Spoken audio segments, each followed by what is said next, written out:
that better? The current levels of pollution that we're all breathing are unacceptable, and we can't tolerate it more because it's killing us. We deserve clean air now. We deserved it yesterday. Our children deserve it. This is a paper towel off a screen from my bedroom window that I clean every week. I clean this crap off my window. The Clairton Coke Works is one of the most toxic industrial facilities in Allegheny County. I never missed a day running in New York City because the air smelled or because I felt like I had a breathing issue. In Pittsburgh, I've missed too many days to count. The most livable city in America isn't livable if the air isn't breathable. So welcome to the fire. Because we've been putting up with U.S. Steel's poor environmental record for 150 years now. My mother, who passed away last year from COPD, she never smoked a cigarette in her life, but we live right here next to U.S. Steel. Everybody in my family's been riddled with cancer. My brother just died of cancer. Approximately 130,000 people live within a 5-mile radius of the Coke Works. People in this area have air that's worse than 91% of the entire country. The children are being sickened. They're developing asthma at a very early age. I am also the mother of 2, and I fear for my children's and my family's health. I have a 5-month-old daughter who I'm scared to raise here in the city. A year and a half ago, I was diagnosed with chronic bronchitis that is likely due to the poor air quality in Pittsburgh. And I can't understand how there's not enough compassion to put a stop to this. So welcome to the fire. If you understand that your child's asthma is approximately the result of Norfolk Southern or is going to be exacerbated by it, then you're going to come to a meeting and raise your voice. Where petrochemical development occurs, people tend to suffer. This area has so much more to offer than becoming a cancer alley. We've got our work cut out for us. The county health department is in charge of enforcing our Clean Air Act and protecting our health. Do you think they're doing a good job? No! This anger, anxiety, and frustration are the results of residents enduring decades worth of air pollution and violations. It's on us to be bold, and it's also on us to listen to the needs of the people who are here. They are suffering.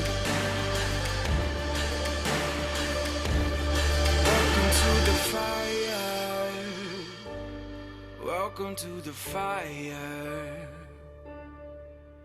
'Cause the bigger they are, the harder they fall. You build your fortress and I'll climb your walls. You got your armor, but I see your flaws. So welcome to the fire. We are starting to elect politicians who pay attention and fight hard for clean air. And if you do not fight hard for clean air, we're done with you. We have to hold accountable those who are harming our communities. So welcome to the fire. For decades, we have not been able to breathe. There is a legal and moral obligation to make the county act. What do we want? Clean air! Because cancer should not be the cost of breathing in America's most livable city.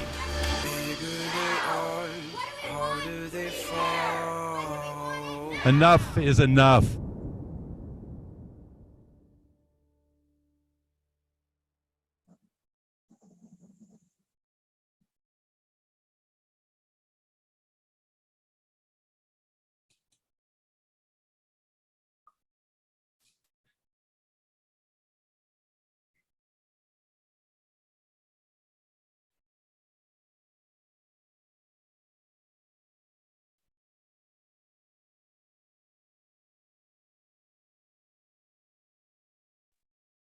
All right, and now I'd like to introduce our convener, Howard. Hi, I'm Howard Rieger.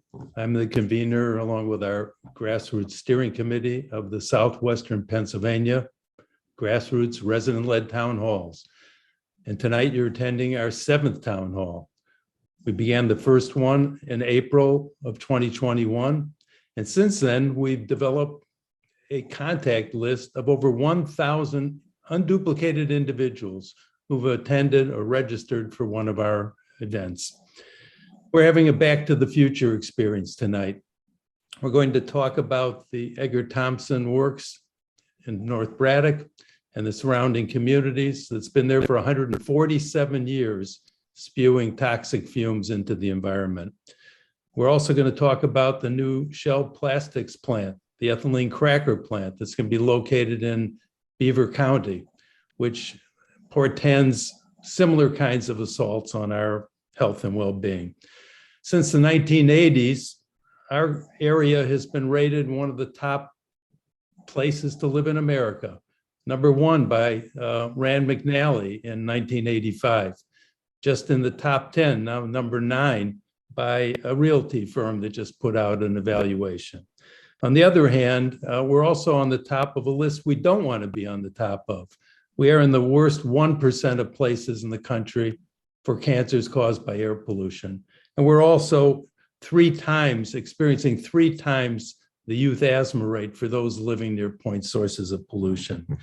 So we need to redress that balance. And that's what these town halls have been about, to tell that second story that unfortunately the media and many of our leaders don't talk about.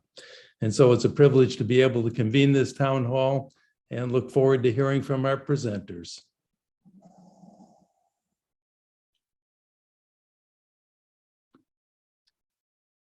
Super. First up, we have John Graham. John, please go ahead and introduce yourself, and you can share screen and begin your presentation.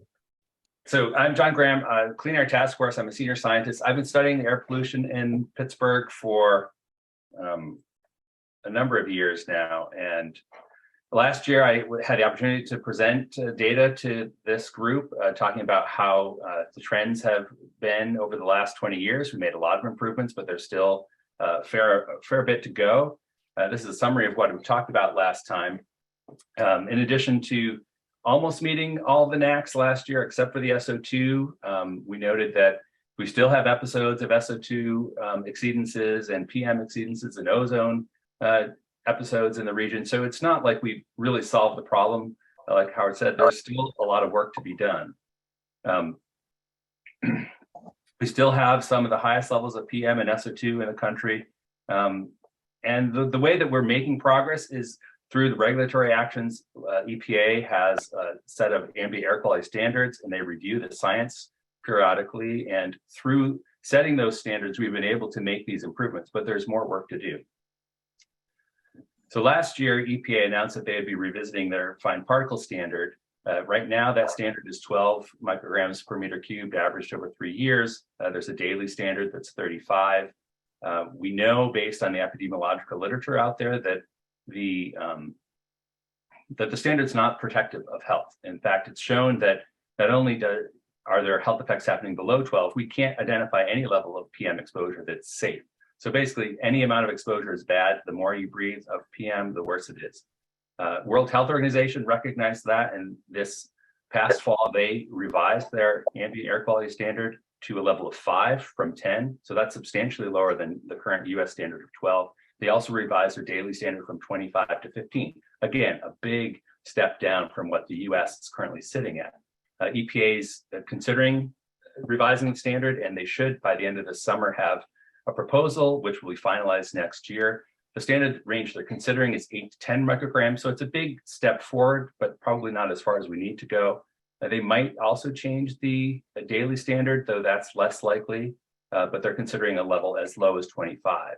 And pretty much all environmental organizations in this country have advocated for the annual standard to be moved to 8 and the daily standard to be moved to 25. Remains to be seen if we get there. Now, why is that important? We know that there's going to be health benefits.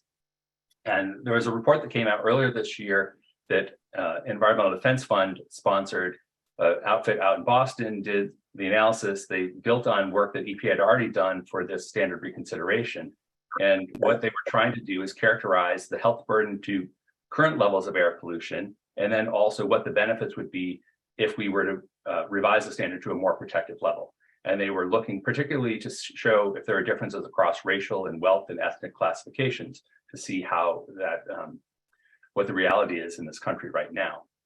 One of the nice things about this study that is different from what EPA did, EPA only looked at 47 areas in the country. This study that was done by the outfit in Boston looked at the whole country, so every area. And in addition, they reported results specific to each of the major metropolitan areas that EPA had looked at, whereas EPA only looked at a summary of the total data. You couldn't really look into your own community to get a sense of what the types of benefits would be realized. And in the table, I've excerpted some of the results for Pittsburgh that came from this study. You can see that based on the current conditions of 2015 air quality, this study says that there are over 1,400 people, elderly people, a year that are being having their lives cut short, premature mortality from exposure to air pollution. Not a good thing. Also, there's hundreds of pediatric asthma ER visits that are happening in Pittsburgh. And if we look at what the benefits are of moving down to a 10, you can see that there's a 21% reduction in the air pollution, premature mortalities, about 300 people, 300 lives saved that otherwise wouldn't.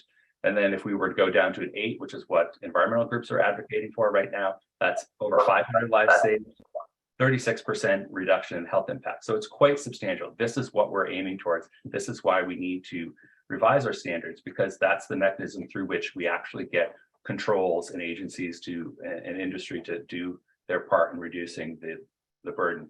The thing that really was remarkable to this study that just shocked me, I knew that it was an issue, is that Black Americans are 3 times more likely to die from exposure to air pollution than white Americans. It's just, it's not a good thing. But at least the study does show that as we reduce if the standard were at 8 and we met that standard, that discrepancy between different communities would be a lot less. Not completely resolved, but an improvement. So this figure is a little busy, but one of the things that I do every year, a report to the Breathe Collaborative, is how are the air pollution monitors in the region looking relative to the rest of the country. We know now that we're kind of meeting the air quality standards, but the standards don't necessarily fully protect our health. But how is the region doing compared to the rest of the country? And you can see, hopefully, if you see my mouse at the lower end, the best monitors are these down at the bottom, and the worst monitors for air pollution are at the top. And we have annual PM and daily PM, sulfur dioxide, and ozone. So these 3 different pollutants we're looking at. And I put in black are the lines that represent where the air quality for the Allegheny County monitors are, and green is where the air quality in monitors in surrounding counties. And then this red diamond is the level at which anything that is above that red diamond doesn't meet the current air quality standard. So you can see in the US, there are about 3% of the monitors don't meet the annual PM standard. And you can see that this is the Liberty monitor. It's worse than 95% of the rest of the country, which is a pretty big differential. You can see that it's not quite as bad for annual PM from the monitors in surrounding counties. Similar for the daily PM, you can see the Liberty monitor is worse than 88% of the rest of the monitors for PM. Moving to sulfur dioxide, it is even worse. There are 2 monitors here. There's a monitor at North Braddock and a monitor also at the Liberty site in the Allegheny County School. And you can see that they just barely meet the standard, but they're worse than 95% of the other monitors in the country for sulfur dioxide. And the one thing that we need to keep in mind, the reason that the region came to attain for this standard is that they put controls on the emission sources on the Mon Valley Works, and the controls are working. So that's why we're now meeting the standard. But we know that if you have a fire, if you have some non-optimization of those controls, it's just a little step backwards and going to put us back into levels that are really potentially harmful. So we have to understand that controls do work, but they actually have to be followed and rigorously kept track of to make sure that we're not backsliding. Ozone looks a lot better than these other pollutants. You can see that the range is sort of in the middle of the pack.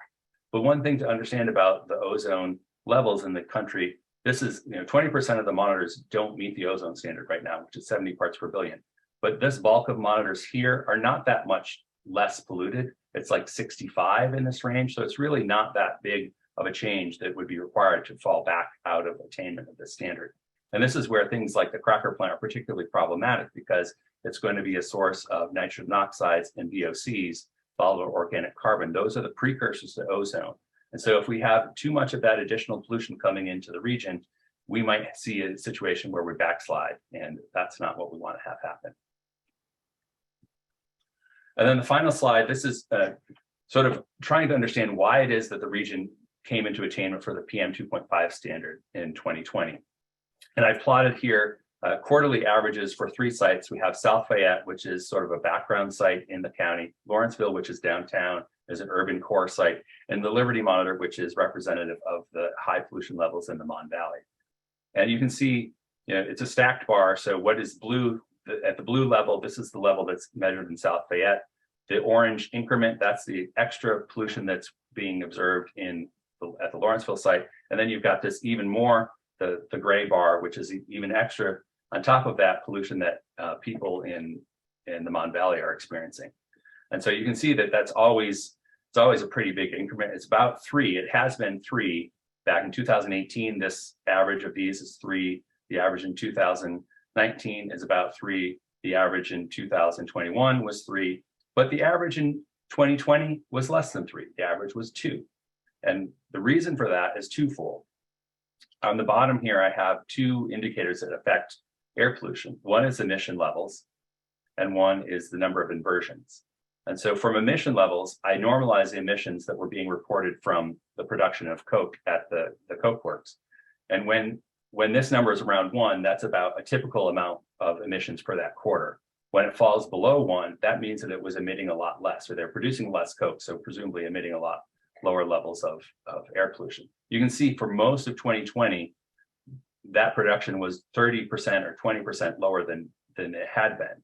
And this is one of the big reasons why the levels in 2020 were less, because we had a reduction in the emissions. In addition to that, you can see the number of strong inversions I've tabulated here in this first row. You can see the first half of 2020, there were relatively fewer inversions than there have been in other periods for the first and second quarter. So that means that the mechanism of meteorology that augments pollution being emitted was less favorable. And so in essence, we didn't have a chance for that pollution to accumulate in the boundary layer where people were breathing. And so this is the reason why these 2 quarters are pretty much the lowest quarters that have ever been measured in the Mon Valley for fine particles. And then in the second half of the year, even though pollution levels were less, we had quite a few of these inversions, which meant that we were able to augment the pollution, additional pollution, even though the emissions wasn't quite as substantial as it has been. So what this tells us, the good thing it tells us, if we reduce the emissions by 25 or 30% in the Mon Valley, we'll be able to meet an annual standard of 10. So that gives us our goal. We know that that we have to reduce emissions from the coke works by about 30% if we're going to meet an annual standard of 10. If we want to meet an annual standard of 8, we have to not only reduce by a significant amount, but we also have to have really favorable meteorology. So that's sort of the key message here, is that what happened in 2020 that allowed us to meet the standard was that we had some favorable meteorology in addition to substantial reductions in emissions. And that's what we need to have happen if we're going to continue on the trends that we've been on. And so that's all I had to share. Hopefully, we understand that we really have to keep our eye on the ball, because we don't want to backslide. We've made a lot of improvements, and if we don't continue to make sure that emissions stay low, we could be in fall back to 10 or 20 years ago. And now I have to figure out how to give you back control. Mark? Thank you, John. I think I should be able to stop you from sharing.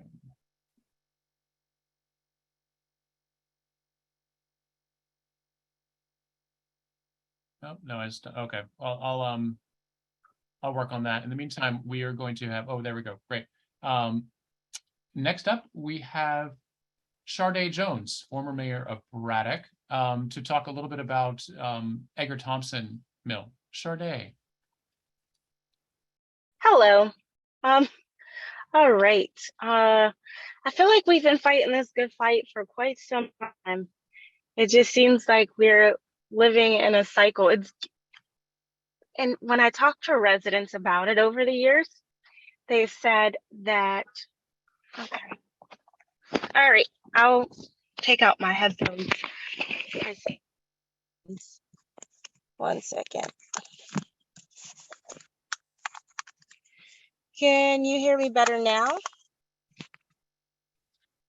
It's about the same. You can keep going. Okay, alrighty. I've talked to residents. Zoom call. I've talked to residents, and they've said it's not as bad as it used to. And I feel like if this was any other community, and it wasn't such a poor community, like it would never, that excuse would never fly in a more richer community. We're rich in people, but everyone knows that we don't have the resources and the money to fight the pollution. I lived across the street from the steel mill for 2 years while I was mayor, and my poor white Fiesta will never be white again. I had never paid attention to just the small things like that. And I'm like, if this is what my car looks like after 2 years of just being across the street from the steel mill, what is it doing to the inside of us? I recall my grandfather, who he owned a car shop where he would fix cars in Braddock. And my grandma, she actually worked at the grocery store on Braddock Avenue.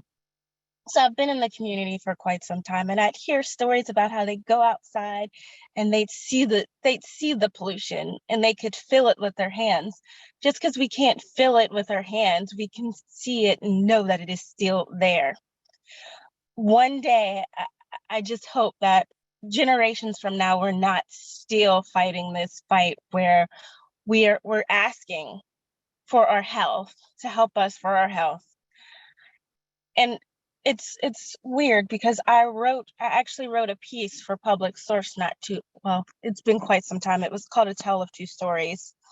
And it was about how the Hamilton, Ontario has the most waterfalls per capita, and they are also the steel city of Canada. And they are regulated to make more greener steel. And I'm like, if they can do it there are ways that we can do it here. We just have to keep fighting, and we have to keep, even if it feels like we're speaking to a brick wall, we just have to keep knocking down these walls and these barriers. It's okay that the steel mill gives us money for our community. I call that, I kind of want to call it, hey, maybe they feel bad. I don't know if they feel bad, and that's why they're giving us money for community initiatives. But that can't be enough. You can still take someone's money and hold them accountable for the things that they are doing to the community and in the community. If they can invest in the community for this, that, and the third, why can't they invest in cleaner air and cleaner steel? We at least deserve that. Our children deserve that. People move from other places in the United States to Braddock or to the Mon Valley, and they discover that they're having health issues that they have never had before. And we can't keep going like this. Nope. Can you guys hear me still? Yes, that was beautiful. I can hear Sade. you perfectly fine, darling. Thank you. Thank you. Yeah. Do you have any more to share at this point, Sade, or should we move on? I just wasn't sure if you had wrapped up. I do like to give people kudos when I can give them kudos. The fact that the community, it took almost decades for US Steel to invite the communities to the table, to even if it's just a quarterly meeting. That took strides, but I want to know why it took so long. Maybe something one day will come of that. Thank you. Thank you, Sade. You've got a lovely voice. Next up, we've got Curtis Devon with Clean Water Action. Curtis, if you say something, it will pop up. And hear me? Yes, I'm going to spotlight you. Great. We good? Yep, you're good. All right. Good to go. Good evening, everybody. My name is Curtis Devon. As Mark said, I'm the Clean Water Action Organizing Director. It's a pleasure to be here with you. I'm going to be talking about a little bit about my background, why I think it's significant, and how it relates to Braddock and Edgar Thomson. I'm also going to be talking about wanting better and also ways to achieve that better. So I think I have a unique perspective in all of this. As was said twice already, I work for Clean Water Action. There was a 2018 study done by the University of Michigan that stated all higher management and environmental justice organizations, nonprofits, are predominantly white, 80% to be exact. And so right there, right off the bat, I think I offer a unique perspective. And then when I share my background, I think it'll highlight that unique perspective. Some of the things that I'll be touching upon will have the same themes as Sade, because this is life for people that look like us, or don't have good high income, have low income in that area, this everyday life. So with that being said, actually not from the area, I'm from Homewood, but if you guys are familiar with Homewood, unfortunately, it also is an environmental justice community. It's a food desert, and a couple other things that, you know, to save us any ill will or any ill feelings, I'll cut short, but very, very close similarities between the two. From Homewood, I went to Holy Rosary, which is now the CEA, Community Empowerment Association, which Representative Martell Covington's parents run. From Homewood at Holy Rosary, I went to Central Catholic. Most of my peers went to Westinghouse. From Central Catholic, I went to my first public school ever, which was Youngstown State University. From Youngstown State University, I'm a communication major and religious studies minor, by the way.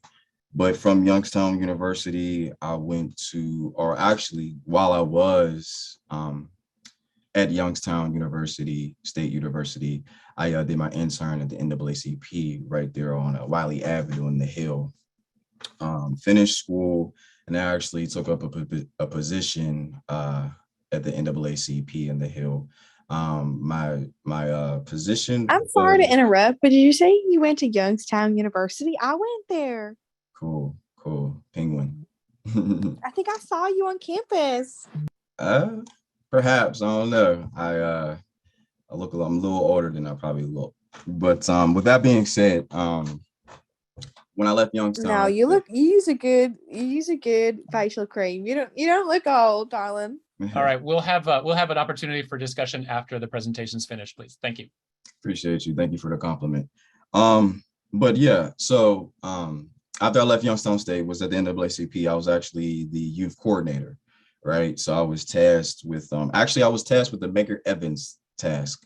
If you guys aren't familiar with who Medgar Evans is, 1960s activist, unfortunately was killed, but he worked with the NAACP down in the South, predominantly with the youth and the movement, galvanizing them. And so, long story short, what the task was to get about 25 kids to sign up for the program. And long story short, we got them tickets for kids. We were able to go to the zoo. We did a lot of cool things. So it was a really good experience. From there, I went to HCV, Homewood Children's Village. Well, actually, let me backtrack. From the NAACP, I did AmeriCorps. Shout out to you, Sade. I know you're a fellow AmeriCorps member. I did mines at Lincoln Elementary, which is right there back in Homewood again, right? So we're kind of taking a circuitous route. Grew up in Homewood, went to Holy Rosary, now returned to Homewood at Lincoln Elementary, which is a public school. Mind you, Holy Rosary is a Catholic school. Stark difference, and this is where I'll start to elaborate on the things about unique experiences. But it was like night and day when I returned to elementary school in Homewood. Things that, you know, in my Holy Rosary school, we wouldn't get away with, they were getting away with in a public school. It was like, you know, not only was it understaffed, it kind of was like a sense of no one cared, and it was just a total night and day feeling. And so the perspective that we had to take as AmeriCorps members was all hands on deck. Matter of fact, the slogan for AmeriCorps is "We get stuff done," and so that's the exact approach that we took. And so from leaving AmeriCorps and finishing that service of volunteering, I did over 1,250 hours. I was with the kids from breakfast all the way until the last parent came and picked up the child from after school, which sometimes would be 7:30. But from there, I'm here now as a organizing director, as a director at Clean Water Action. And so all of those different unique cycles that I went through, I believe offer a unique perspective, not only because of the stat that I mentioned earlier from the University of Michigan, but because I think I see things. And as Sharday said a little earlier, it is a cycle. One that I actually, the formula became very, very clear and transparent to me. And so actually at my job now, I work on using that and trying to make a change. But to continue on, how I relate to the area is I'm an RBI kid. And if you guys don't know what RBI is, it's Reviving Baseball in the Inner City, which is a program run by the Pirates. But the reason why I bring that up is I played many, many nights and days in Braddock and Duquesne playing baseball. Many are good ball players, many respect, but it goes deeper than that. I mean, it's just not baseball. I mean, I don't think Howard or anybody would have me come on if I just played baseball in the area, right? So I have family in the area too. So that area is an area, the Rankin, Swissville, Braddock area is an area that I frequent quite often, if not every day, to visit family or etc., or to go shopping or etc. And with that being said, I think about, when I say family in particular, I think about my cousin, who is a Woodland Hills graduate. And I believe there actually was a study that recently came out that said that those students are like twice the national average of asthma, right? Luckily, he doesn't have asthma though, but his wife does. And who I think about in particular is my inverse. My birthday is December 21st, 12/21. My inverse, his daughter, her birthday is 12/12, 21/12, right? So I'm not just telling you that because, I want to tell you that the significance of that is December 12th is also the day that the state of Pennsylvania was founded. And I would hate to tell her when she grows up that her state, her city, local officials failed her by not putting regulations on our facilities, by not demanding facilities like Edgar Thomson or Clariton Coke Works to clean up or get out. I hate to break it to her like that. And so, like I said, I see a cycle that keeps coming up. And basically what it is in a nutshell is dangers are not being removed from our everyday life. And it's all connected, right? Everything is connected. I would be remiss as today is July 21st, or excuse me, July 27th. And I've just mentioned my inverse, my cousin's daughter. When she grows up, I'd have to tell her that her state failed her. I'd have to also tell her that she won't be able to see my grandma and my grandfather, my grandmother. Unfortunately, this is the day that she passed away about 3-4 years ago. What did she pass away of? High blood pressure. What was the thing that did her over? A stroke. What are some of the symptoms that come from, Edgar Thomson and Clariton Coke Works? They cause high blood pressure. They cause stroke. They cause respiratory disease. Here's one that might hit home, unfortunately, or fortunately, however you take it, a little bit more. My grandfather, who another person, my inverse, won't be able to see, also passed away of a symptom. However, here's the unique twist.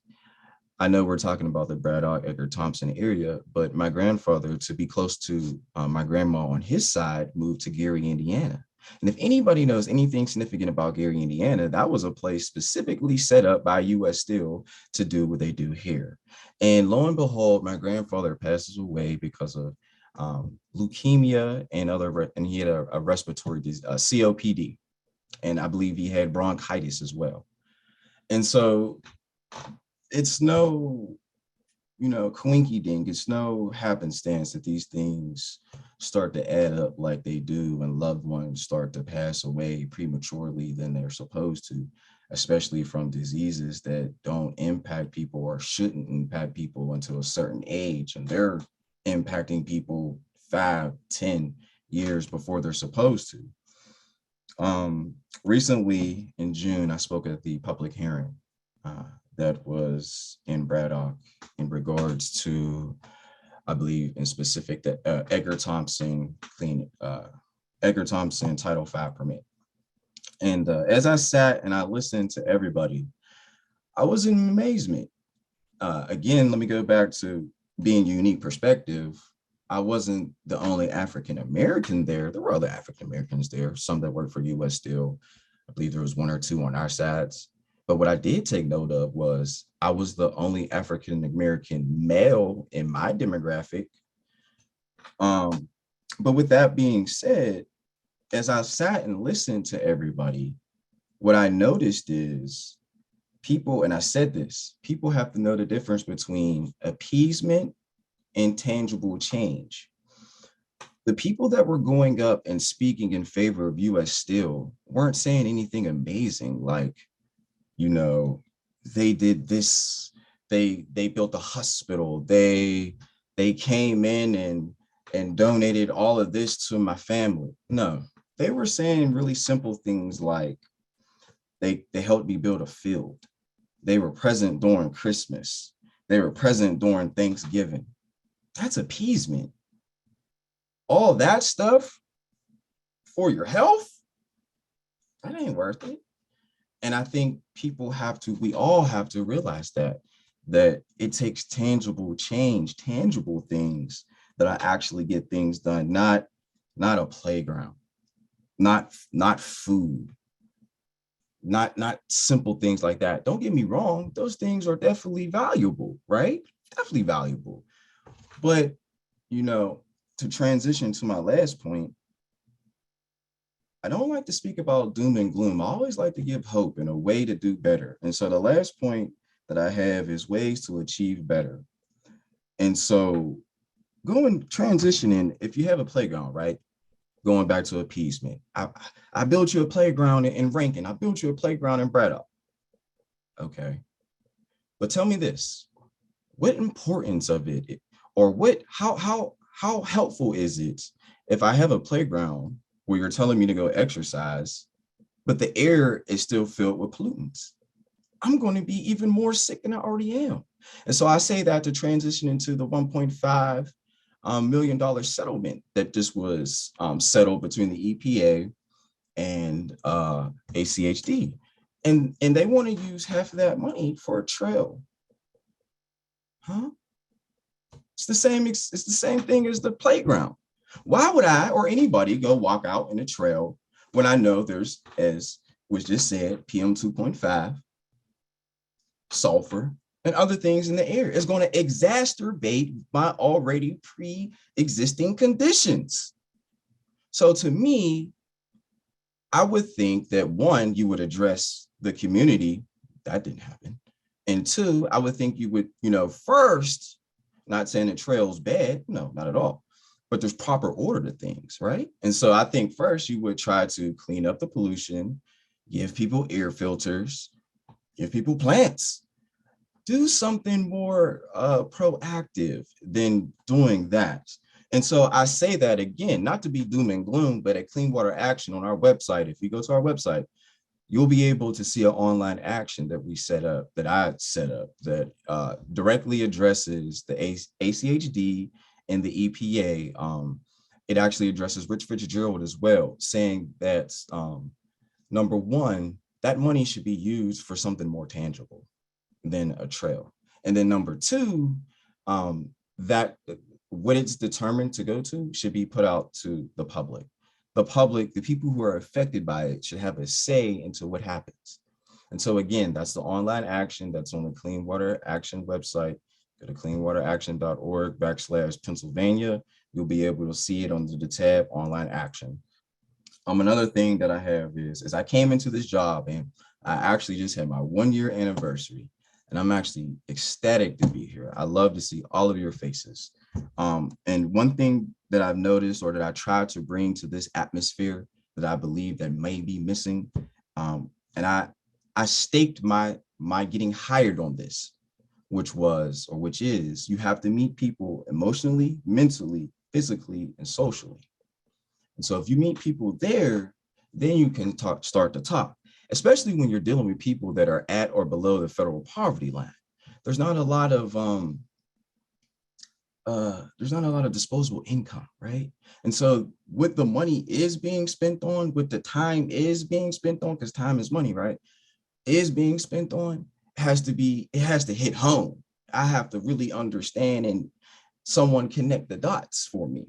And so I say that to say as well, ways to want better. At Clean Water Action, I offer the Lead Safe program, which is a program that rids people's homes up to $12,000 of work. That's something that goes to the dangers in the cycle. You know, houses that were built, I'm pretty sure all of us almost on this call might know this, but houses that built before 1978 are filled with lead. And that's about 85% of homes, I believe, if I'm getting that right, according to Get the Lead Out website, in Allegheny County. And I would dare to say the number's even higher in Huntwood. I was dare to say the number's even higher in Braddock.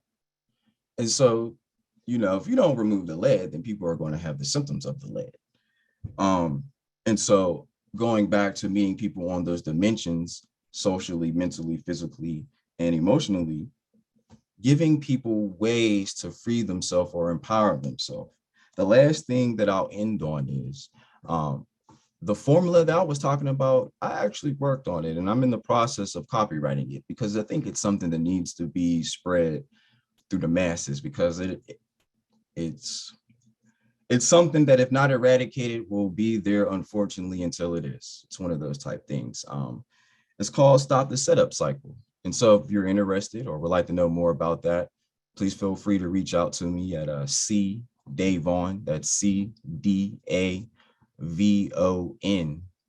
at cleanwater.org. I'll drop it in the chat, but just one more time, that's C.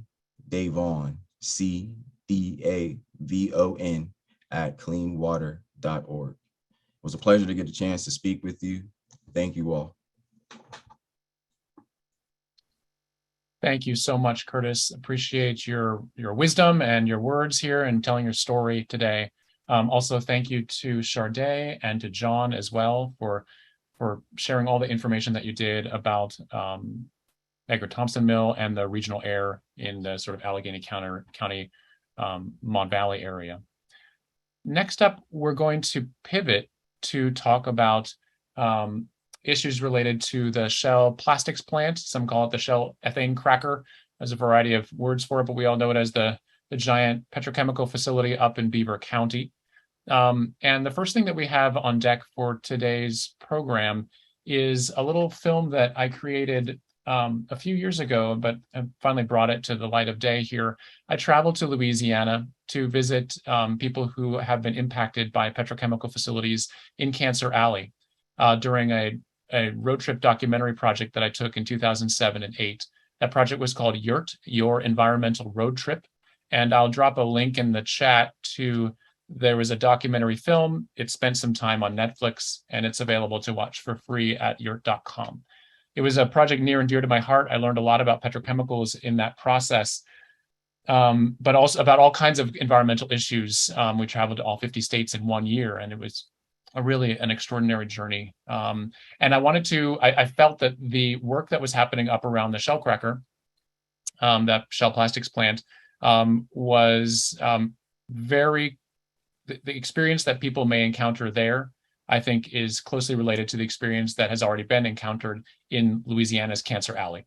And so I wanted to share a little bit of the story of our visit down there. And then we have a couple other reflections and video interspersed with the next few speakers. After this will be Ned Katire, and then Glenn Oakhurst, and then we have Matt Mihalik, and then we'll go into open discussion.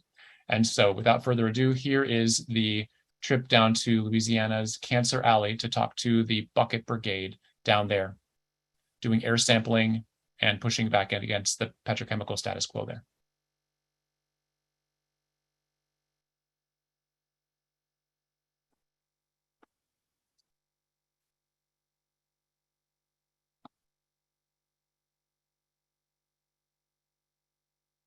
One second, dude. Right here. if you can. I see it. While you're waiting for the traffic light. Wait an extra beat. It's a cool shot. On the 6th of January, there were about 40 kids here. Habitat, Humanity, where they come from, giving up their time, come working here. The kids couldn't breathe over here. The parish wasn't warned of it.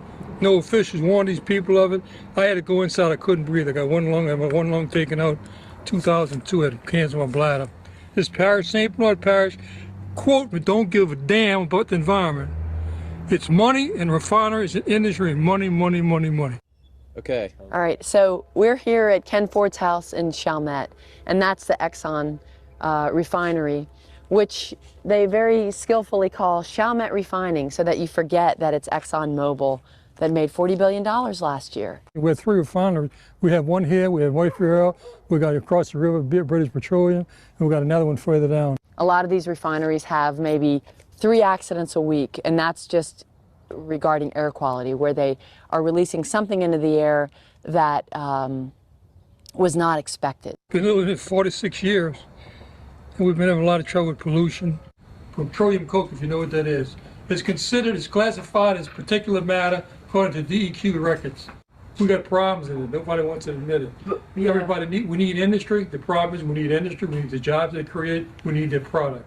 So we, rather than buck them, the system, the way the parish has been going for years, they accept it and give them free road to tear the environment up. My name is Ann Rolfus, and I am the founding director of the Louisiana Bucket Brigade. Does anybody should get an award, an extra award for environmental issue? Ann Rolfus, Louisiana Bucket Brigade, and it deserves it. What we do is we work with community members who neighbor some sort of environmental hazard, be it a refinery, a chemical plant, a hazardous waste dump. I have a special feeling in my heart for refineries just because of the ridiculous profits of big oil. And you know, I'm from a town that really benefited from oil, and I can see how terrible it has been for part of the population. 46 years I've been fighting this. I've been fighting industry for 46 years, couldn't get nowhere. I met Ann, and Ann has been great. We're getting prepared to take a sample of the atmospheric air. What's going to happen right now, we've got a vacuum system drawing a vacuum on outside the bag, and it's trying to pull the bag open. Once we get it running, you can look, give yourself about a minute.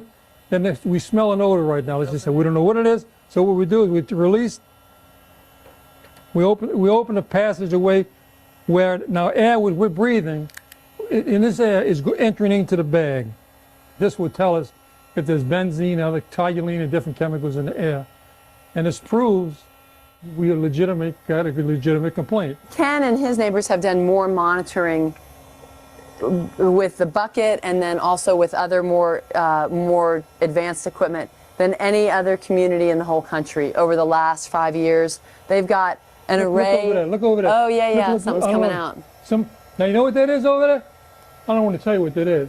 You see, you saw they released just now. It's being released. It's supposed to be pure steam, but it's not pure steam. There's something mixed in it. That's part of industry around here. This is a bag with a little bit of air in it, and so this is what gets sent to the lab in California to be documented. And the good thing about it is people don't have to just complain about it being smelly 2 weeks ago. They can say, oh, Exxon or whomever, you violated the state standard by 3 times, and this is what we want you to do about it. It really changes the power. What does it cost to get one bucket tested? Between $300 and $500. And this is paid by the Bucket Brigade. It's certified and accepted by the EPA. You know, one time we went to give a class on environmental issues. Ian wanted to give a class. So we spoke to one of the teachers wanted a bucket. No, wait. So we needed a place to go. So what we do, we go to the skating ring. We talked to the young lady. The young lady's all enthused. Yeah, y'all can use a skating ring. We go to make arrangements to use it. She calls us back. We can't use the skating ring. Well, why? Her husband refused to let us use it because ExxonMobil uses it 4 times a year for functions. And if we were in there talking about environmental issues, they wouldn't like it. And he's not chancing losing that business. Typical. You go to the hardware guy won't talk because they won't buy his products. They'll go to New Orleans and buy it. You think we're doomed, Ken? I don't think you're doomed. You don't live here. I think you do pretty good traveling. You can live a long time. But you know what? I don't want to say doomed, but But I believe the children of the parish are set for a hard life ahead of them. I really believe it. I hope I'm wrong. I think in any David and Goliath struggle, you have, of course, the known disadvantages, but you have a lot of advantages. We're much more nimble than they are. And they feel, they really feel it when you go after them. What's happened, all the elderly people moved out the neighborhood. People who lived like and were sick like myself, having illnesses from this, they're gone. They're either dead or they moved out. They got more sense to come back here. Now we got all this younger generation moving into the parish in this area. Don't know the first thing about environmental issues. We try to hold seminars with them, meetings with them, and they laugh. Says this stuff can't hurt you. They don't know what's going to happen to them. If 46 years ago somebody did what I'm doing now, and what Ann Ruffers has done in the last 5 years of St. Bernard, I almost like would have them alone. And if it's a possibility, if it continues, with Ann continues, and I continue, some younger generations in the future are going to be reaping our rewards for my efforts. Excuse me. No worries.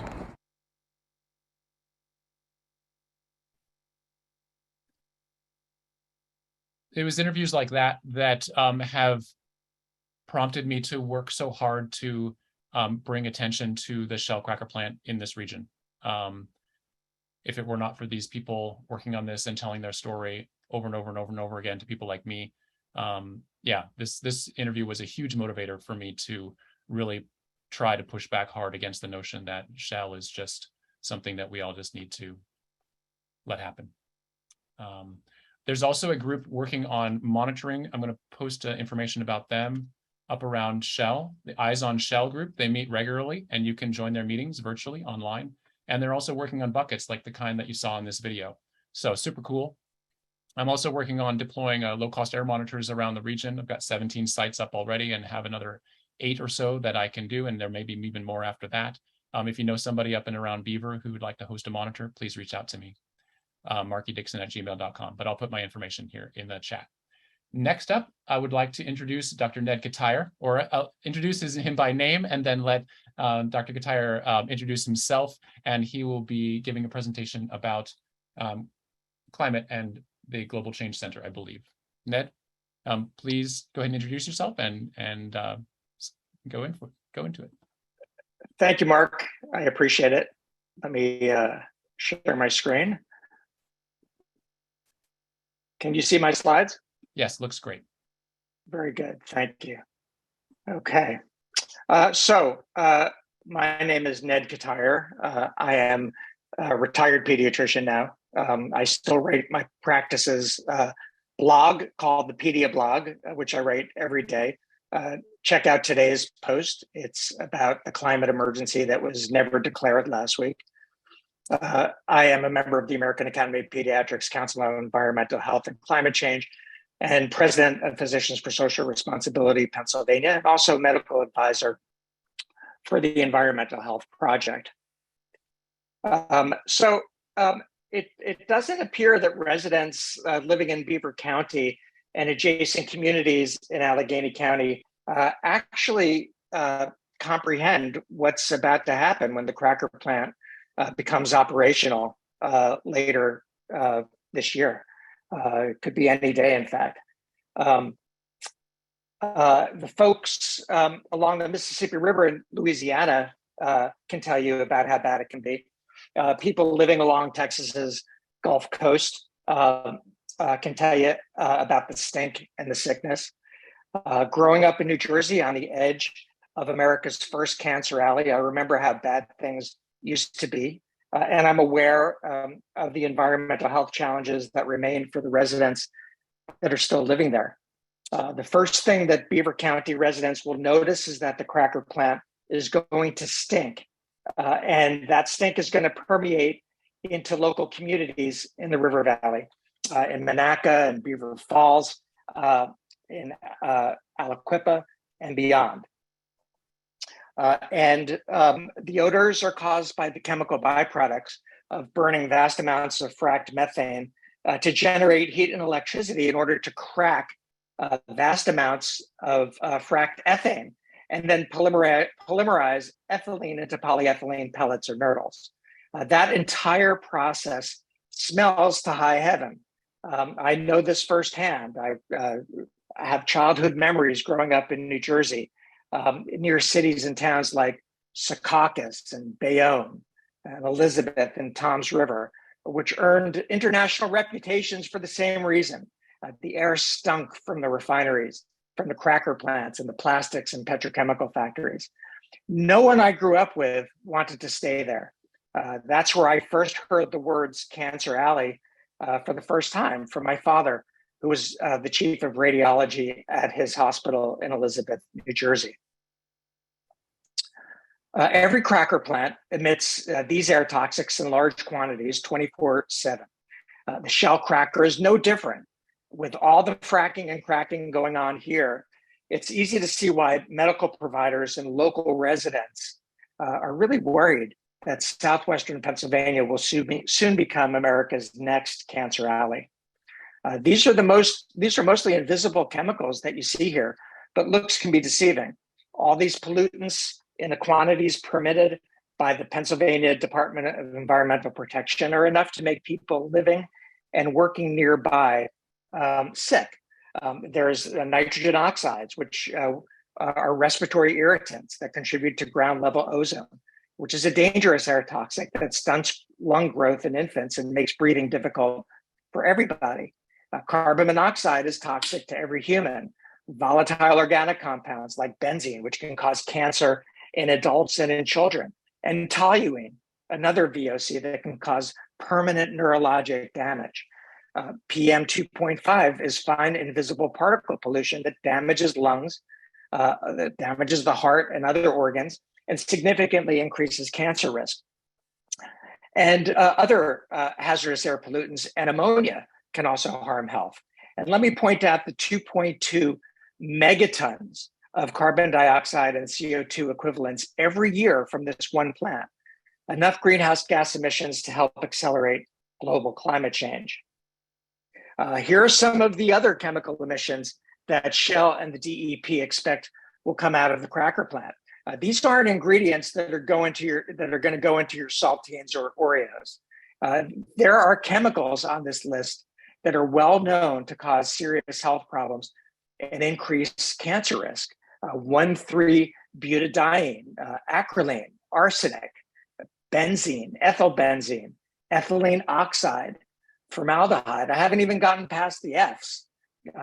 Do local residents know that they'll soon be breathing these new air contaminants?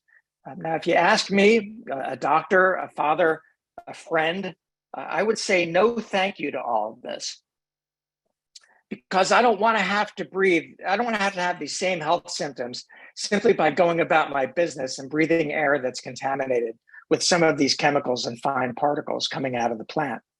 I don't think you want to either. The acute health effects from this sort of air pollution are predictable. Mild exposures to some of these particles and vapors can bring eye, nose, and throat irritation to some people. Moderate exposures can lead to additional symptoms, such as headaches, which can be debilitating for some. In the event of an accident or during a temperature inversion, we heard about temperature inversions earlier from John Graham, that traps the pollution in the river valley. Higher exposures might result in more severe symptoms, such as shortness of breath, chest pain, palpitations, changes in heart rate, and blood pressure. And for the possibility that an extreme exposure occurs, that can lead to impaired cognition, difficulty concentrating, and confusion.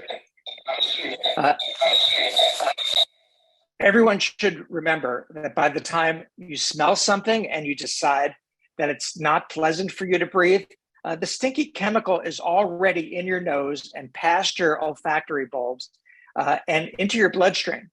Thinking that what you are breathing 16 times a minute of every hour of every day, and what it may be doing to your body, to your health or to your child's health, that can be very upsetting, very stress-provoking. Most people find it hard to cope with that type of stress. Some become anxious and depressed, while others begin the process of denying the potential harm of breathing polluted air. And I don't have to tell you, there are a lot of people that think like that here in this area. The long-term outlook from exposure to air pollution from a large industrial facility like this one doesn't look any better. In fact, we know from an abundance of occupational and community-based research conducted over several decades that chronic exposure to air pollution from fossil-fueled industries like a petrochemical cracker plant makes people sick from pregnancy to childhood and into adulthood, from the cradle to a premature grave. We have lots of evidence of that. We've heard about that coming from the Edgar Thomson plant and from US Steel's operations in the Mon Valley. We know that the tiny particles, the smelly vapors, and the chemicals can impair fertility, complicate pregnancies, and lead to poor birth outcomes. Birth defects and developmental delays caused by some components of toxic air pollution lead to lifelong health burdens for young children and for families and for society. Lung cancer, bladder cancer, and other types of adult and childhood cancers are linked to air pollution, which impacts practically every organ system in the body, not just the lungs and not just the heart, but also the brain, the liver, and the kidneys. Recent research describes the links between air pollution and the development of obesity, type 2 diabetes, dementia, anxiety, depression, and other forms of mental illness. And it's now estimated that nearly 9 million people worldwide die prematurely each year as a result of their exposure to air pollution. And that includes tens of thousands of Americans. So what can people living close to this do to protect themselves and to protect their families from harm? First, keep an eye on shell. If you see something, if you feel something, if you smell something, you need to say something. Keep an eye on your health and on the health of your family and your friends and your neighbors, and also your pets. Talk to your primary care doctor. That's the doctor that you chose because you trust them. Definitely report to them any new symptoms that you develop and any chronic symptoms that you have in relation to your exposure, and let them know where you live in relation to the cracker plant. That's really important, or to any industrial facility. Call 911 for any medical emergency that you have, and 988 for mental health crises. So I'm just going to finish here by saying that if anyone could credibly tell the story about fossil-fueled air pollution and poor health, it would be generations of Western Pennsylvanians who have already witnessed family and friends growing up and dying young from coal and oil and from iron and steel. Today, while US Steel continues to violate the right of Allegheny County residents to clean air, now we've got to contend with fracking and cracking to the west in the Ohio River Valley. There are so many who in good faith are telling this story, and many of you are on this call, and I'm so pleased to see all of you. But unfortunately, so few are actually listening, and we've got to overcome that. Thank you so much. Thank you, Dr. Katayer. I really appreciate your insight and information there about that. Yeah, it's heavy stuff. We'll keep it going. Next up, I have a little, before we get to Glenn Oakhurst, I have another little video. It turns out that Ann Rolfs, who was featured in the yurt video that I shared, along with a resident from Louisiana, came up in 2016 to Beaver County and presented their reflections at an event called A Petrochemical Plant for Our Neighbor, ? The Rest of the Story. And this was hosted at the Beaver Station Cultural and Events Center on December 1st, 2016. I was there. Many of you in the audience were there. It was extremely impactful. It was especially fulfilling for me to see Ann Rolfs, after I had met her in 2008, to see her come back to speak to the community, in my area about the petrochemical facility. And she brought along a resident as well. And this resident is named Iris. And Iris is going to tell a little bit of her reflections on what it's like to live near a petrochemical facility. And then after Glenn, we'll have Anne sharing her reflections on lessons learned from living near a petrochemical facility. And this is information that they wanted Beaver County residents to know.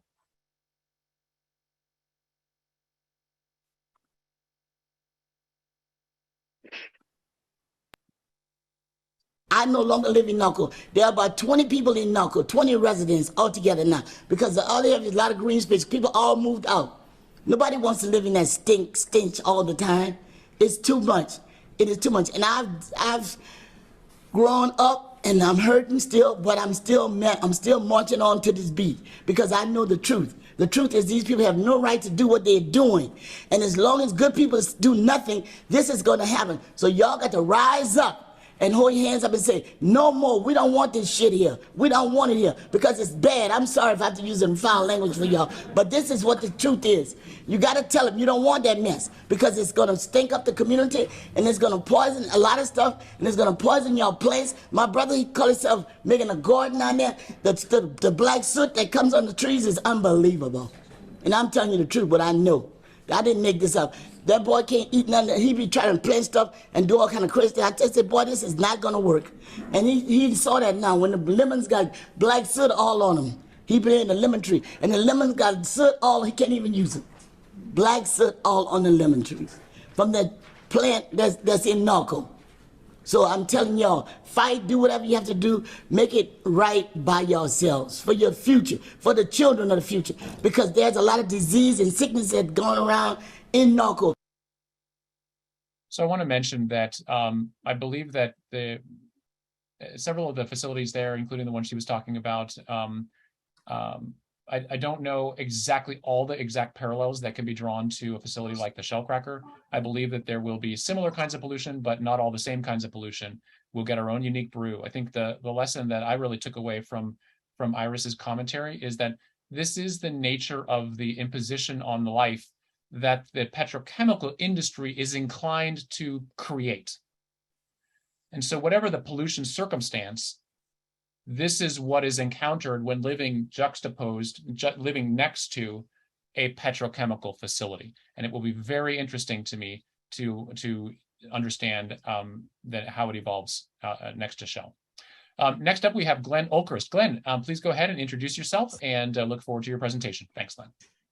I am general counsel and one of the co-founders, along with Barbara Tallarico, of Rail Pollution Protection Pittsburgh, RP3. It is useful to take a longer-term view down the proverbial tracks to more fully understand what our collective future holds once the cracker plant is operational.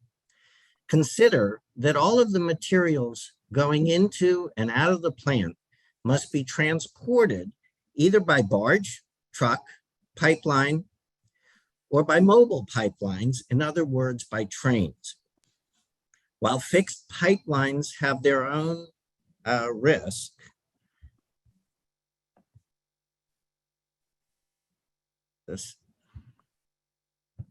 Sorry, Glenn, I was just showing the image of the train yard at the Shell petrochemical plant. Yeah, massive train yard. And while fixed pipelines have their own risks, all of the other modes of transportation emit no cancer-causing Group 1 black carbon diesel. Given the topography and common airshed, Pittsburgh will be hit with pollution from the U.S. Steel operations in the east, the cracker plant from the west, and mobile pollution in between. If we drill down, forgive the pun, just on trains, which are actually more efficient than trucks, what are we talking about? Well, the main train lines on the Sewickley side of the river have 4 tracks which currently run 20 to 25 trains per day. Understand that these lines have a capacity of 70 to 80 trains per day.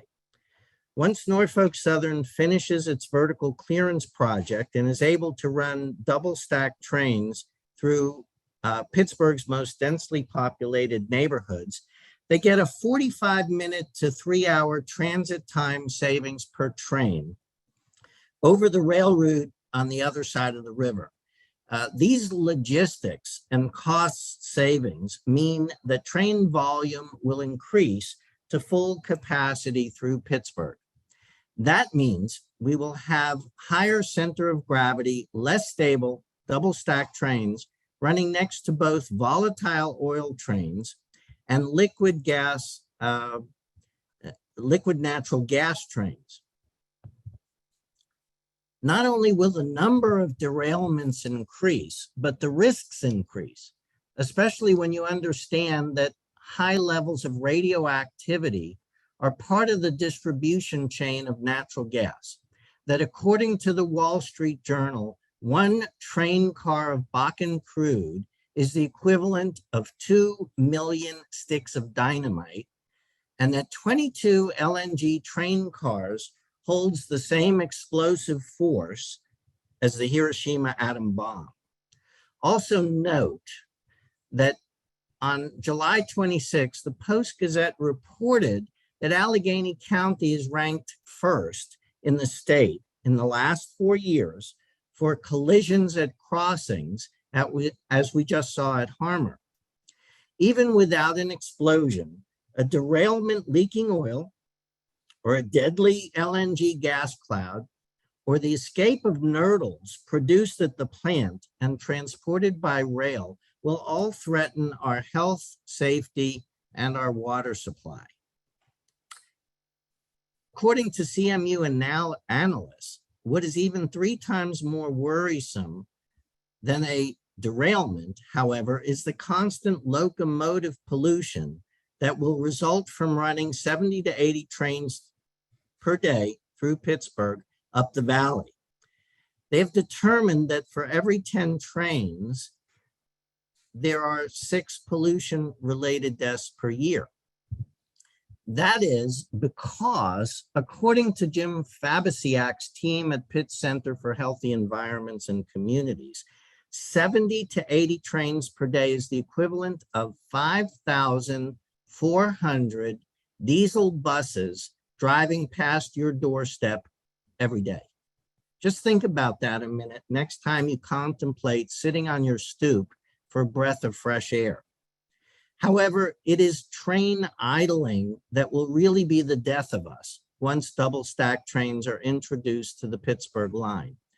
That is because all lower priority trains will be idled in all of the sidling areas between the cracker plant and Point Marion upriver in order to give priority to double stacks. This is because CMU analysts also determined that for every hour that a train idles, there will be 1 pollution-related death per year.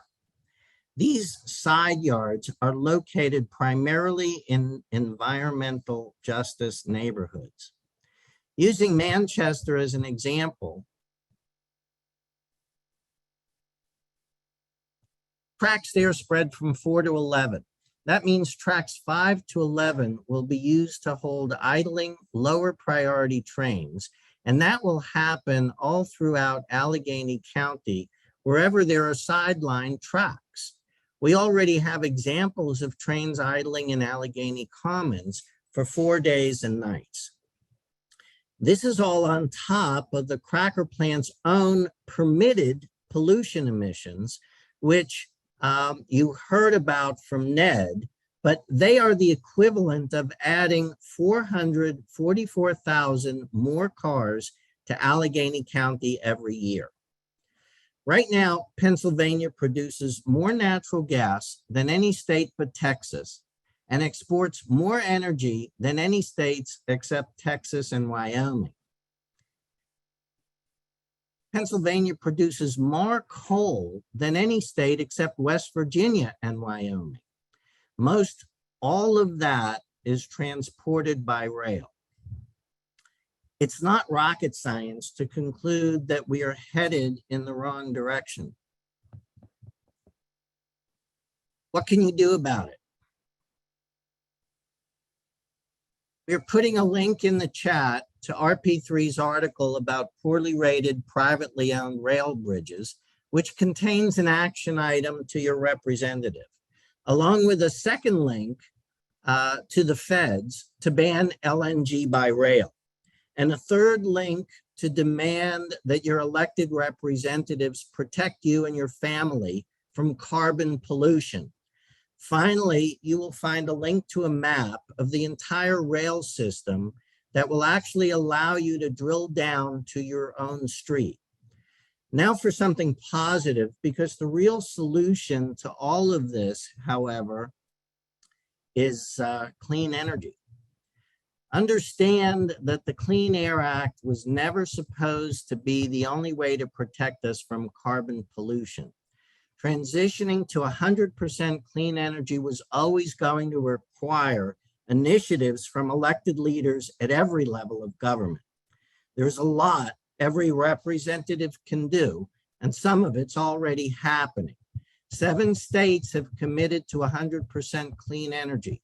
230 cities and towns and 7 counties have committed to 100% clean energy, and 51 of them have already gotten there. More than 24 states, counties, and cities are suing the biggest fossil fuel companies for lying about the damage they knew they were causing. California is even investigating fossil fuel companies' role in lying to us about plastic pollution. Actually, the more of this that happens at every level, the more difficult it will be for elected leaders to serve polluters instead of our families. At the end of the day, we all deserve power without pollution and energy without injustice. Thank you. Thank you so much for that, Glenn. And for those of you who haven't seen, Glenn did drop in the chat the links that he was referencing. Excuse me. Thanks so much for that, Glenn. Next up, we have one last video, and then Matt Mihalik will be on deck. And so this last one is Ann Rolfs, who you saw in the yurt video, not the first one, but the yurt bucket brigade video. And this,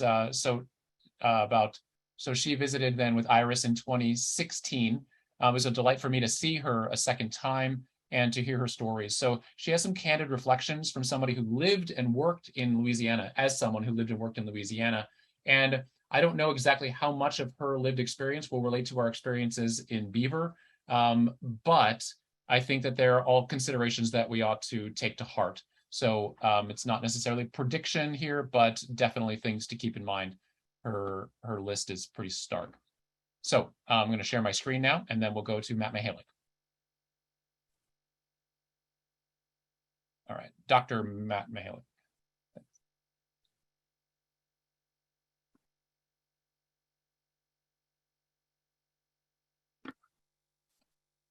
So I just want to run down a list of the things that I learned in Norco, in Iris's community. When I first got there, I learned that people slept in their clothes because they were so accustomed to explosions that they wanted to be ready to run in the middle of the night. The story that Iris said about going to the doctor and not telling the doctor anything, but just you're sick, and the doctor saying, "Do you live near a chemical plant?" I have heard this 100 times, more than 100 times, right? You hear this over and over and over again.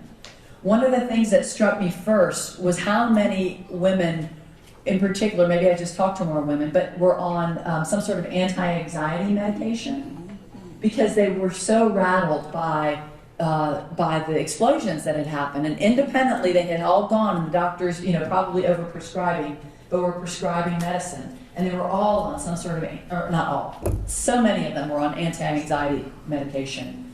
I knew a couple of veterans whose post-traumatic stress disorder was absolutely exacerbated, not just by the explosions they had sometimes, but by the ongoing roaring of the flares.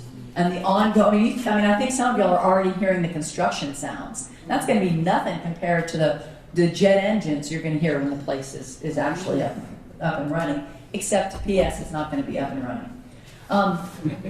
You're going to be embarrassed of your city, of your town, and your home, because it's going to get a reputation when people drive through. Oh, Beaver, it stinks here. And when you want to have people over, you're going to be embarrassed because it stinks. Can you have a barbecue in Diamond?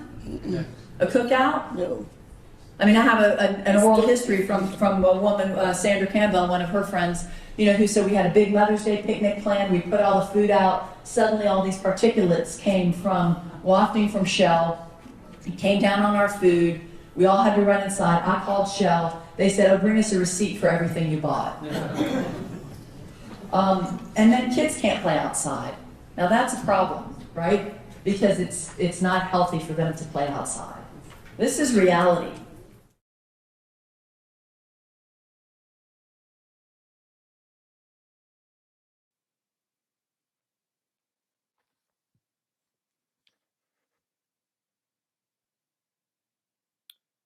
Matt. Yeah, thanks. I'll be short. Thanks to everyone for sticking through these presentations and talks. I'm Matt Mihalik. I'm the director of the Breathe Project. Many people I've met on this town hall in the past and some new faces, and I work with most of you. I'm not going to be able to add a whole lot more to what's said here tonight, but I just want to very quickly say a few things. And it all zeroes in around the theme of bewilderment. So I spent 20 years growing up in the Mon Valley, the fourth generation of steelworkers. The Edgar Thomson plant is literally built on top of the house where my father grew up. They knocked it down while he was still living there. They knocked that neighborhood down to build that plant. And I grew up during a time when the steel industry was collapsing. And my first 20 years in Pittsburgh, really the whole experience there was a setup to get me to leave. I too went to Woodland Hills High School. I was actually the first graduating class of Woodland Hills High School. All the guidance counselors and teachers there preached to all of us to leave Pittsburgh, which we did. And people in my age demographic, you'll find there aren't that many people my age living in that community anymore because we all left. And I spent my years of education trying to understand what happened there.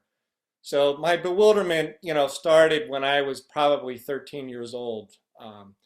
And then, recognizing sort of the economics and the history and the way capital markets work, you learn that maybe there's a way to fix some of this. So I also pursued solutions because that's when you're an engineer, which I am, people say, well, okay, don't just complain about the problem, come back with solutions. So I worked on that. I published a number of the very first case studies for designing green products and life cycle assessment work.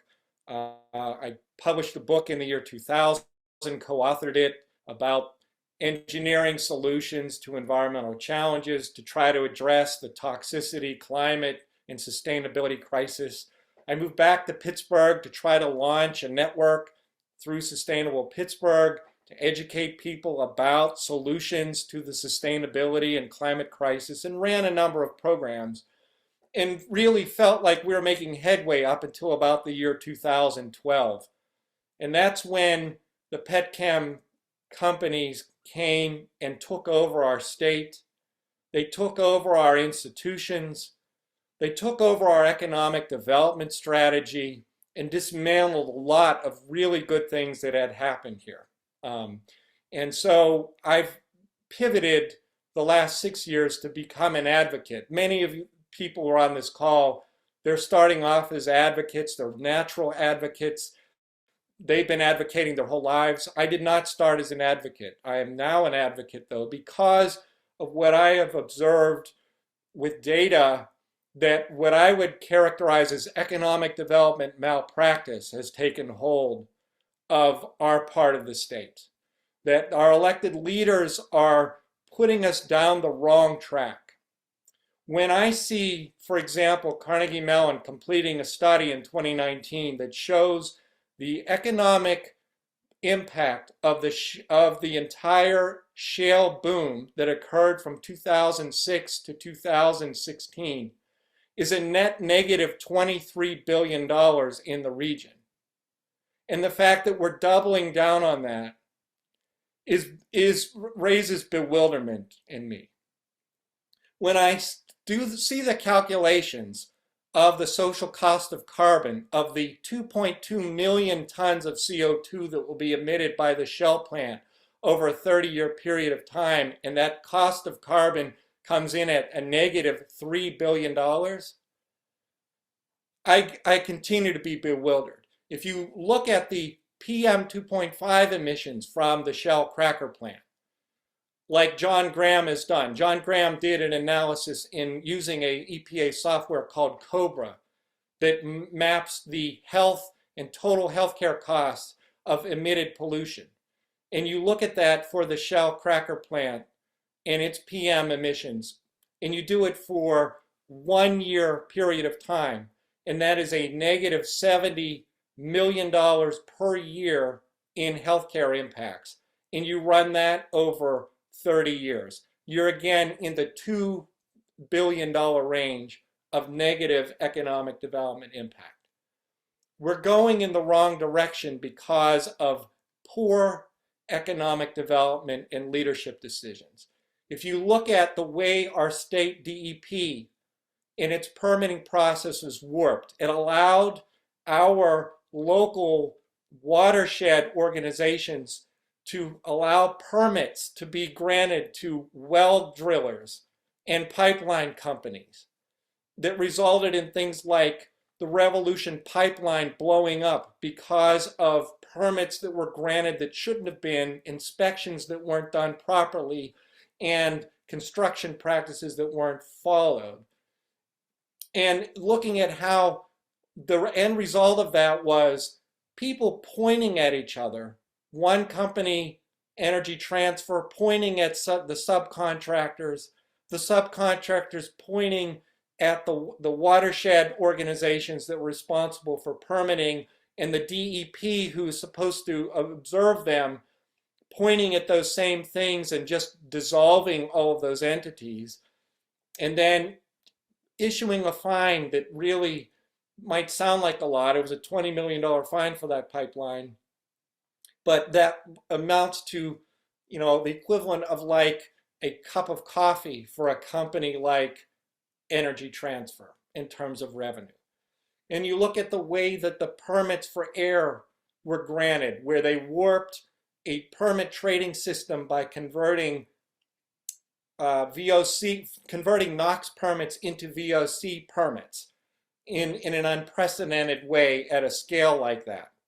And if you look at the way that the Shell plant's water discharge permit was grandfathered in under an old standard by claiming that the permit that was from the Horsehead plant there before should still allow to continue, even though that plant was completely erased, you start to see the impact of a commitment to the wrong way forward. The latest version of this is the Allegheny Conference's report released in April and May that postpones zero climate change reductions, CO2 emissions reductions, until after the year 2030 for the industrial sector.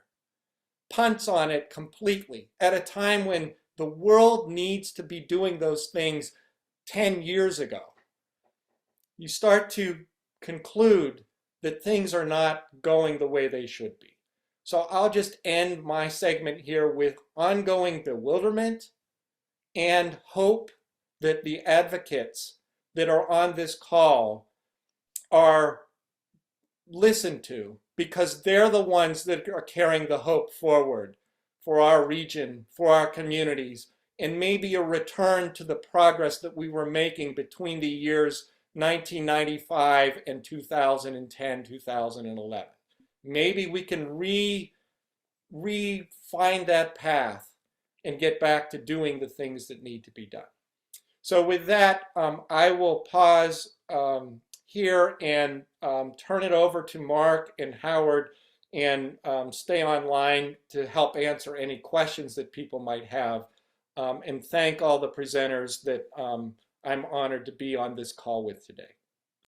Thank you very much, Dr. Matt Mihalik. Appreciate it very much for your insights now and in so many previous occasions. And now I'll hand it over to Howard for open discussion time. Go ahead, Howard. I'm just going to pass the baton to those who are still with us, almost 60 of you, and be glad to hear what's on your mind. And while you're thinking about what you want to say, I just add one fact. The Commonwealth of Pennsylvania invested $1,700,000,000 to build that shell plastics plant in the form of tax abatements over a 20 or 25-year period. Powder Township, which is where the plant is located, collects $52 a year from everyone who lives or works in the township. So we're just assuming that every one of the 400 workers that are going to end up there move into the township, which is doubtful. They'll collect all of $20,800 a year. So I didn't do the math. I don't know how long it takes for $20,800 to get to 1.7 billion, but it appears the only economic development is in the pocket of Shell Oil.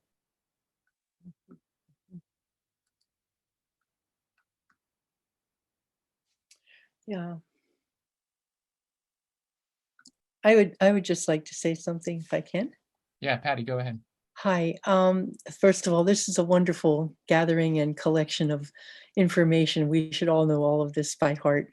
But I think we have to focus on the fact that there are better choices and that we are not stuck forever with the extractive industries as our economy, just because it's been the past. If you look at things like the Reimagine Appalachia Blueprint, the Reimagine Beaver, all kinds of people have come up with better visions for what we can do with what we have in our region. And it isn't a trivial number of jobs, 243,000 jobs that are good union paying, high quality jobs that will stay here, not jobs that will fly in from Texas for a little while and leave, not jobs that are going to destroy us and destroy our communities, but things that we can rely on for a generation and a generation after that. We need to have the gumption to make the political leaders listen to those of us who are trying to build a vision for a better future, instead of people like the Allegheny Conference who are in the industry pocket and just pandering to the past.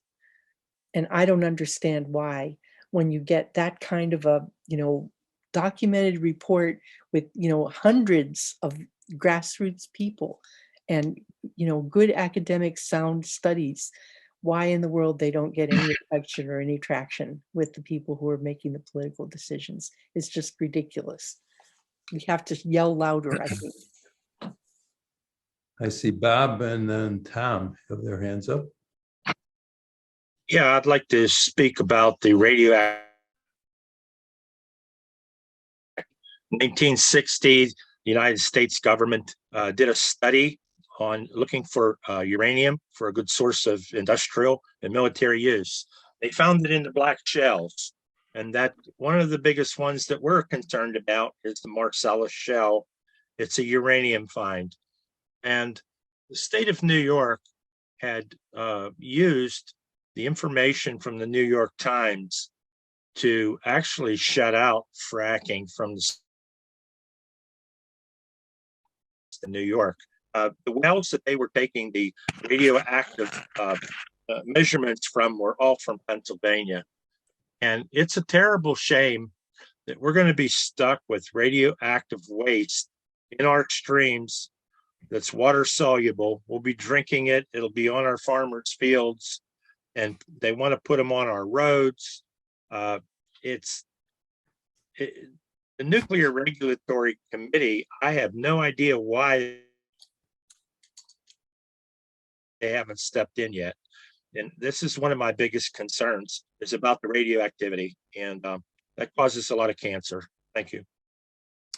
Thank you, Tom, and then Glenn. Hello, everybody. It's the first time joining you on the call. I'd just like to share two things with you. One is my first year in college in 1979, the 3 Mile Island's reactor melted down about 8 miles from where I went to college. And the man just mentioned the Nuclear Regulatory Commission. Those of us that grew up around there, we laugh about the Nuclear Regulatory Commission. So I'm urging you to see, number one, If you have kids, there is no alternative. This is where we live. This is where the kids live. We're going to take action. So I urge you to take action as you see fit, continue to work with each other. And yes, the 3 Mile Island nuclear plant shut down 2 years ago. So it can be done. Thank you. Thank you. Glenn.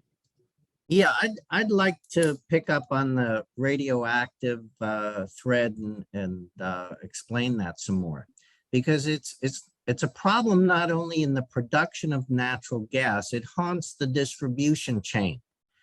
The radioactive gas radon, which is the second leading cause of lung cancer deaths in the United States, travels with the natural gas stream itself.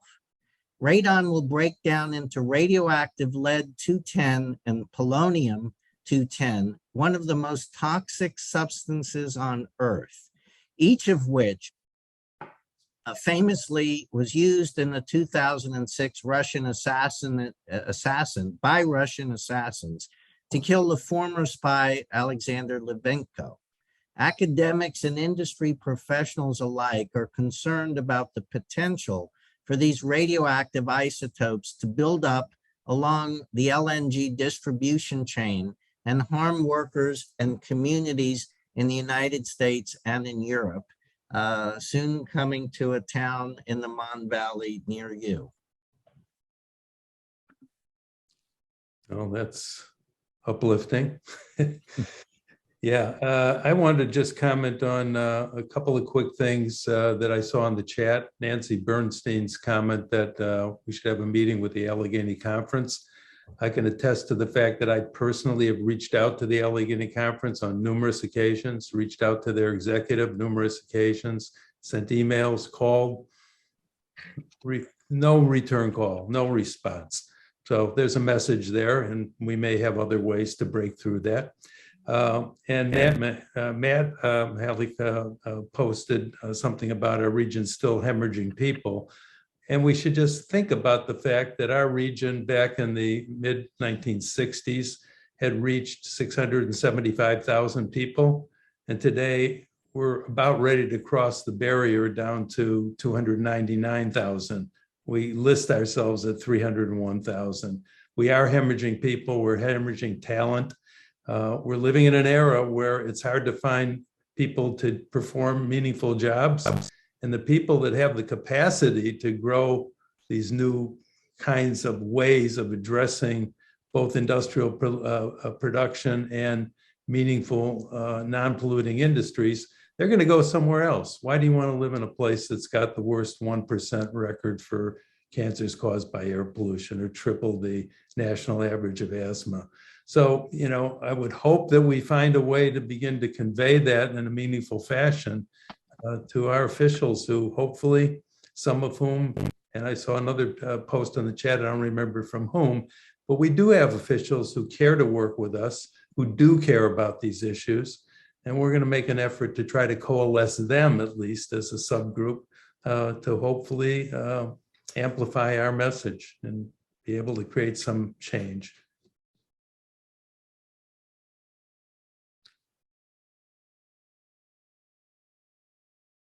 Well, I don't see any other comments. I think it's been an effective program, lots of valuable information. Thanks to everybody who helped plan it on our grassroots steering committee, and to Mark Dixon, who kind of dealt with all the technological aspects, and to all our presenters who I really appreciate the time and the effort. So thanks, and we'll be back with another town hall in a couple of months. Thanks, Howard. Thanks, everybody.